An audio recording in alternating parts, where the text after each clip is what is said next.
जय हिंद मेरे प्यारे दोस्तों। मैं सुनील साहनी उत्तर प्रदेश के ज़िला देवरिया से बिलोंग करता हूँ और वर्तमान समय में मैं उत्तर प्रदेश पुलिस में कार्यरत हूँ और साइकिलिंग का नेशनल प्लेयर भी हूँ। जैसा कि आप सभी जानते हैं कि हाल ही में आयोजित यूजीसी नेट जून 2024 की परीक्षा में मैंने 97.875% के साथ नेट क्वालिफाई किया है, जिसका सारा श्रेय मैं अपने माता पिता, अपनी लाइफ पार्टनर मैथिली साहनी और गुरु माँ सावित्री जी को देना चाहता हूँ, जिनके सानिध्य में रहकर जॉब में रहते हुए मैंने यूजीसी नेट जैसी परीक्षा को पास किया है। और इसके लिए मैम को दिल से धन्यवाद। और जो उन्होंने अपने चैनल सावित्री साहित्य अकादमी के माध्यम से मुझे मेरा परिचय और छोटा सा नेट स्ट्रेटजी साझा करने का जो अवसर प्रदान किया है, उसके लिए पुनः धन्यवाद मैडम जी को। जैसा कि दोस्तों आप सभी जानते हैं कि मैं जॉब में रहते हुए यूजीसी नेट क्वालिफाई किया हूँ, तो मेरे कई मित्रों का ये सवाल था। उन्होंने पूछा कि आप जॉब में रहते हुए इस नेट की परीक्षा को पास करने में कितना वक्त लिए। तो दोस्तों मैं आपसे बता दूं कि मैं इस परीक्षा को पास करने में वहीं लमसम 1 से 1.5 साल का वक्त लिया। 1 से 1.5 साल में मैंने इसको पास कर लिया। फिर पूछते हैं कि प्रतिदिन आप कितने घंटे पढ़ते थे जो आपने इस एग्ज़ाम को क्लियर किया है। तो दोस्तों जॉब में रहते हुए स्टडी करना अपने आप में एक चुनौती हो जाता है।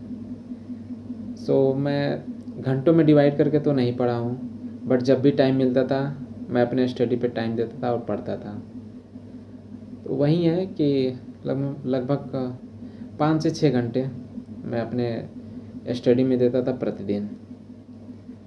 फिर बात आती है, एक मित्र ने पूछा कि यदि कोई जॉब में है या कोई शुरुआती दौर से यूजीसी नेट की तैयारी करना चाह रहा है, तो उसके लिए आप क्या राय देना चाहेंगे या क्या स्ट्रेटजी रहेगी।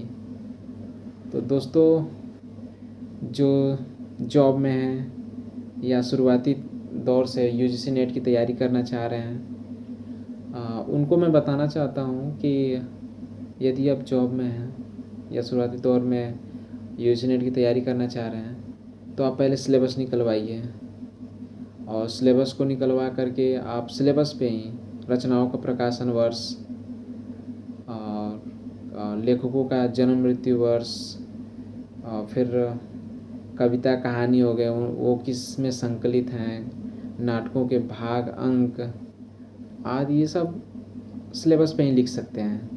और उसको लिख करके आप अपने स्टडी टेबल के आसपास चिपका दीजिए या आप जहाँ सोते हैं उसके सामने चिपका दीजिए, ताकि जब भी आप उठें आपकी नज़रें उस पर जाए, वो चीज़ें रिकॉल हों, फिर आपकी सिलेबस ऑटोमेटिक तैयार हो जाएगी। फिर बारी आती है PYQ की।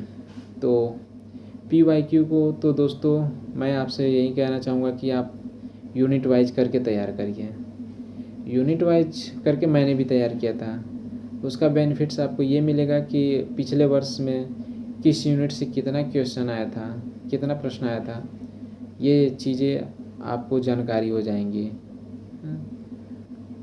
आप अगर जो बेस्ट करना चाह रहे हैं तो PYQ को आप यूनिट वाइज हल कर सकते हैं। और फिर प्रैक्टिस सेट हल करिए, मॉक टेस्ट लगाइए। परीक्षा के अंतिम क्षणों में प्रैक्टिस सेट और मॉक टेस्ट बहुत मददगार साबित होता है। फिर एक मित्र ने और पूछा मुझसे कि अच्छा दोस्त ये बताओ कि पेड कोर्स और सेल्फ स्टडी में आपकी क्या राय है। तो दोस्तों मैं शुरुआती दौर में सेल्फ स्टडी ही करता था। सेल्फ स्टडी करने से मतलब ये होता है कि सेल्फ स्टडी तो सबकी फर्स्ट प्राथमिकता होती है, सब कोई करता है और करना भी चाहिए, मैंने भी किया। लेकिन सेल्फ स्टडी करते करते बोरिंग महसूस होने लगती है, कभी कभी ऐसा वक्त आता है। तो उस टाइम पैड कोर्स की आवश्यकता पड़ती है। और पैड कोर्स की आवश्यकता इसलिए पड़ती है ताकि उसमें निरंतरता बनी रहती है। फिर मैंने भी यूट्यूब पे आया और देखा, कई क्लासों को देखा, कई टीचरों को देखा, लेकिन एक टीचर मुझे ऐसी मिली, सावित्री मैम, जिनका चैनल था सावित्री साहित्य अकेडमी, जिसको मैंने देखा और इनकी उपलब्धियों को भी देखा। इन्होंने 6 बार नेट क्वालिफाई किया था। फिर मैंने इनके क्लासेस को देखा बारीकी से, जिसमें इनका कंटेंट बहुत अच्छा था। और फ़ीस की तो बात ही मत कीजिए, फ़ीस तो बहुत कम है। तो बहुत कम फ़ीस में बहुत अच्छा कंटेंट के साथ इनको देख करके मैं इनको ज्वाइन किया। और आप देख सकते हैं कि साल भर के अंदर ही मैंने नेट क्वालिफाई कर लिया इनके साथ रहकर।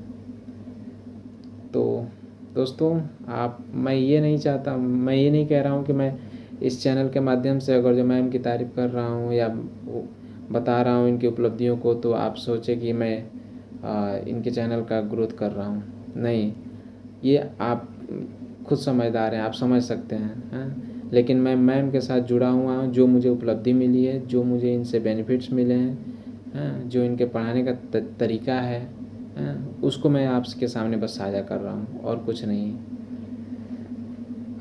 बस यही है दोस्तों कि आप सेल्फ स्टडी भी करिए और किसी न किसी पैड कोर्स में ज़रूर जुड़िए, ताकि आपकी निरंतरता बनी रहे। आप आगे भी और भी बेस्ट करेंगे।